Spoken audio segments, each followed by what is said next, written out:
to the Nightcap. Soy Carolina Sanchez, mis amigos. And tonight we're getting lost in translation. What's it like dating when you speak a different language or come from a different culture? Or what's it like dating someone else? Well, we're gonna get into that, but first I gotta get a taco in my hand because DJ Birria y Mas are in the building. Jesse, you're cooking stuff up with Oscar, right? Yes, ma'am, we are. Okay, we're cooking up some birria tacos for you today, along with some consomme for you. And I love consomme by itself. That's divine, I can't wait. You're gonna teach me how to do it, right? Yes, we are. All right, you get ready for that. But first, I gotta talk to my people on the couch because they've got some stories to share and some languages they speak. Let's get into it. Yeah, what's up for a nightcap? Chill, you know, kick back. All right, let's get into it with my friends, shall we? We've got Mrs. Universe 2022-2023, Ella Markovsky. Thanks for being here. Excited to be here. Yes. We've got my friend Tambra Monteiro. We've got Lile Strani. And we have Roberto Rivas. Thanks for coming, guys. Thank you for having me. Yes. All right, so you two are married.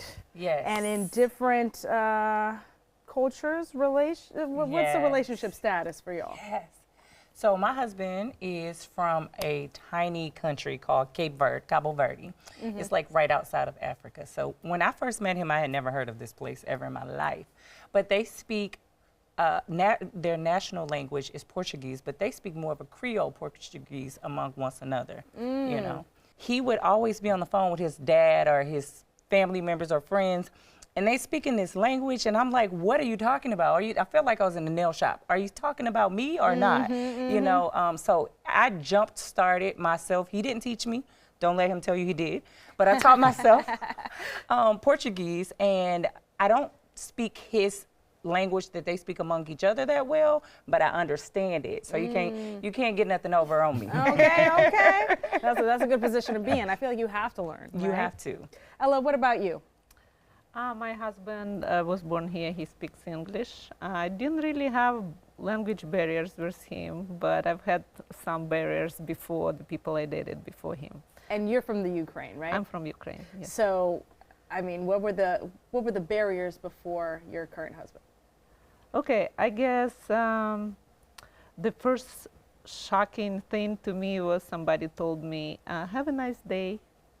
And I was like, what do I say to that? We don't have Something so simple, right? We don't have that in our language, you know? So, I mean, I didn't know what to say, and I felt so confused and so silly, you know? I called my father and said, somebody told me have a nice day. What do I say? Were you like, is that a threat? Or like, do I gotta go kill somebody? I mean, we're not that nice in our culture. Like, what do I say? He's like, oh, just say you too.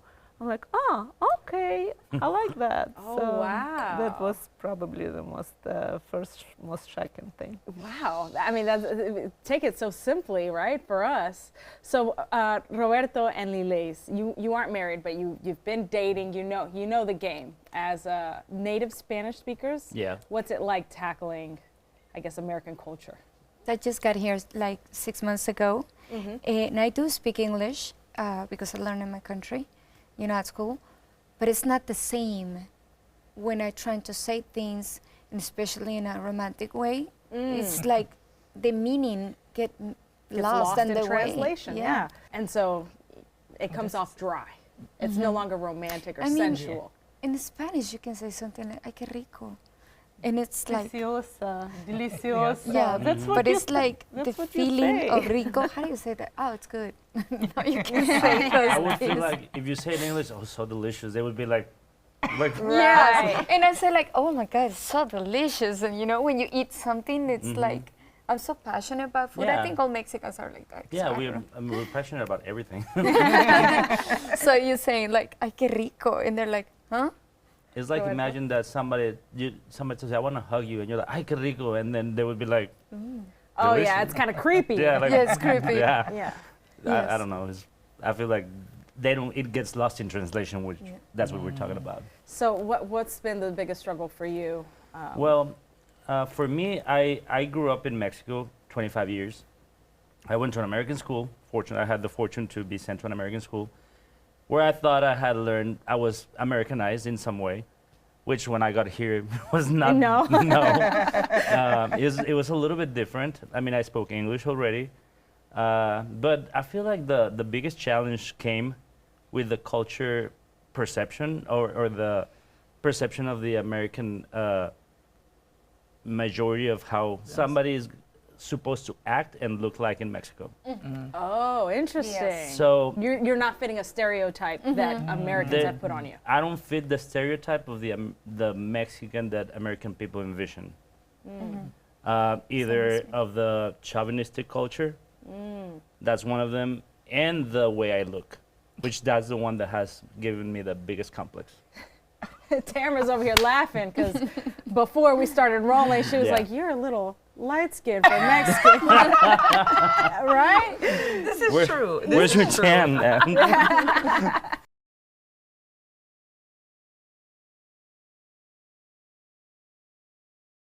For example, one of the ones that I remember the most was I was working at Under the Volcano. This was years and years ago. And this lady is like, "Where are you from?" And I'm like, "From Mexico." And she's like, "Nah, you're not Mexican." And I'm like, "Yes, I'm Mexican. I was born in Mexico. That makes me Mexican." And she's like, "But you're not like Mexican." Like, I'm pretty sure my documents say I'm Mexican. Yeah. Yeah, I was born there, raised Yeah. there. Exactly Yeah. what And, this and it's is. like, but well, you don't look Mexican. I'm like, well, where you? I took it a little bit too far because I was already irritated, and it was more to that. But, and I was like, well, where you from? And she was like, I'm from here, from Houston.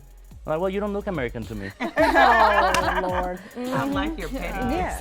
Yeah. I mean, that's how you gotta get. That's how you gotta get. Yeah. All right. Well, I want to know coming up how it might make it sexy approaching a different culture or being from a different culture. And you stay right there because we'll be right back.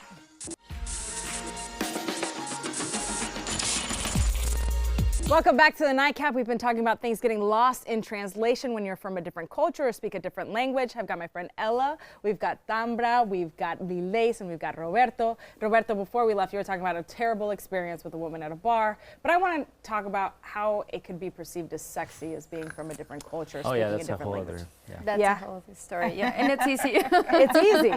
I mean, yeah, because it's like when they're trying to be sexy, I don't see too. And sometimes we Mexicans or Latinos are like just easy to like, you just say, so what time is it? And they think they were sexy, but we're not sexy. We're just You're like asking the literally just time. asking for the time. So it's been easy. Yeah. When it comes to my husband, his accent is one of the things that really attracted me to him, you know? the accent. And I've to heard that. hear him on the phone talking to somebody, at the time it sounded like, no, he was saying. You know, but even now, when I hear him talk, I'm like, that's daddy right there. You want to call me? Ella, what about you and your husband? Well, I have a Russian accent. Yeah, I and know. Everybody seemed to like it. Yes, yes. At one point, I even thought about taking a class to get rid of my accent. Oh no. And everybody was like, no, no, no, no, don't do that, don't do that, we like that. So I guess I kept it over 30 years and people still catch on my accent. Absolutely. So is that something that attracted your husband, would you say? I don't think so. No, I really? think it's my looks that attracted Oh, him. okay, ain't nothing wrong with Maybe that, then, baby. maybe then my accent, but Maybe then your I don't know. Maybe my personality. Okay, so what about, because you did mention earlier that you aren't as nice as Americans. Do you feel like that is something that's more of an enigma?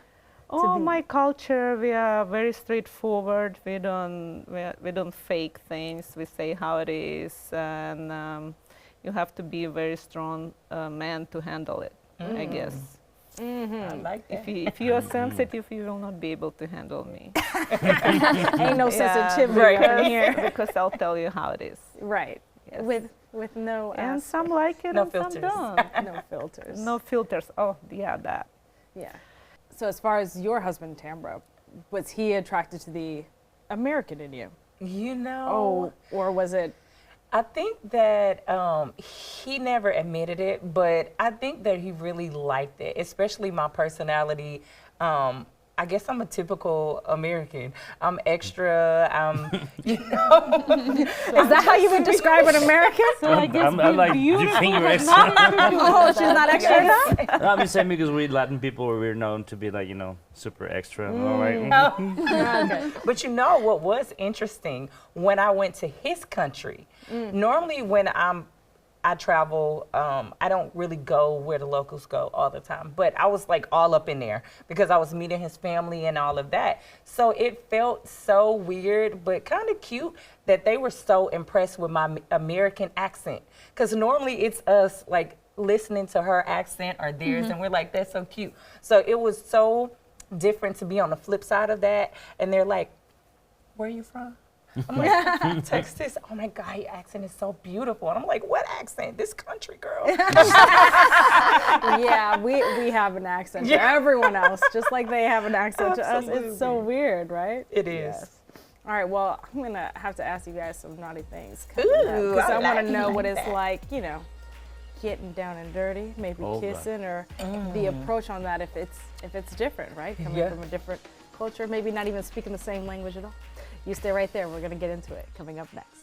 Tomorrow on the Nightcap, it's National Rum Day, so we're going on a rum run through Houston. I don't want to put this one down, okay? That's tomorrow at 11:30 on Fox 26.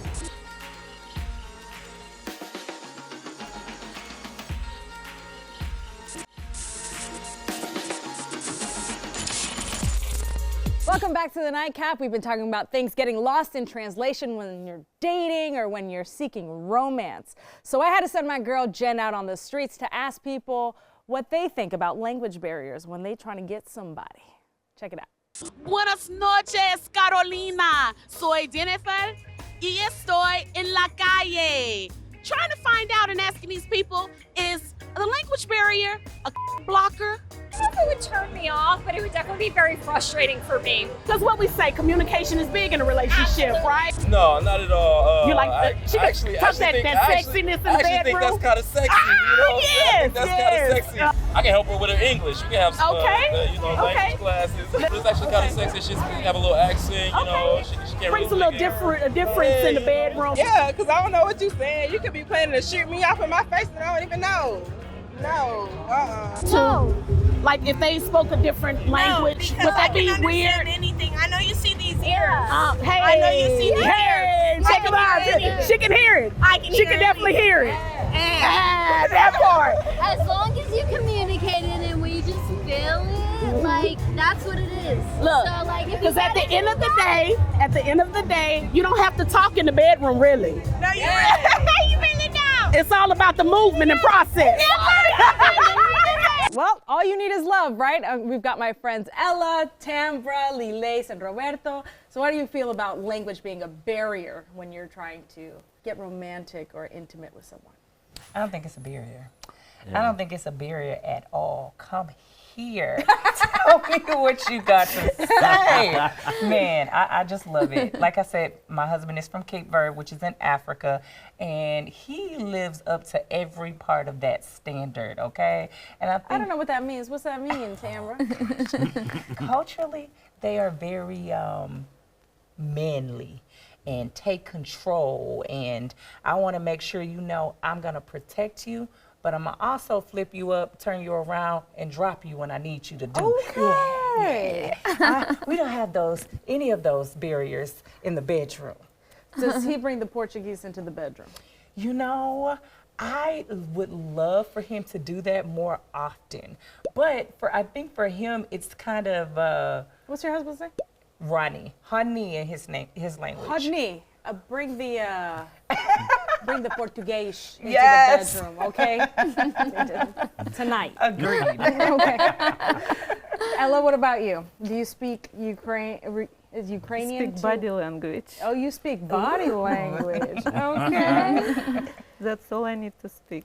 Oh, and that's all that gets done in the bedroom, right? Sassy. Straight to the point, like she's. He seemed to like it.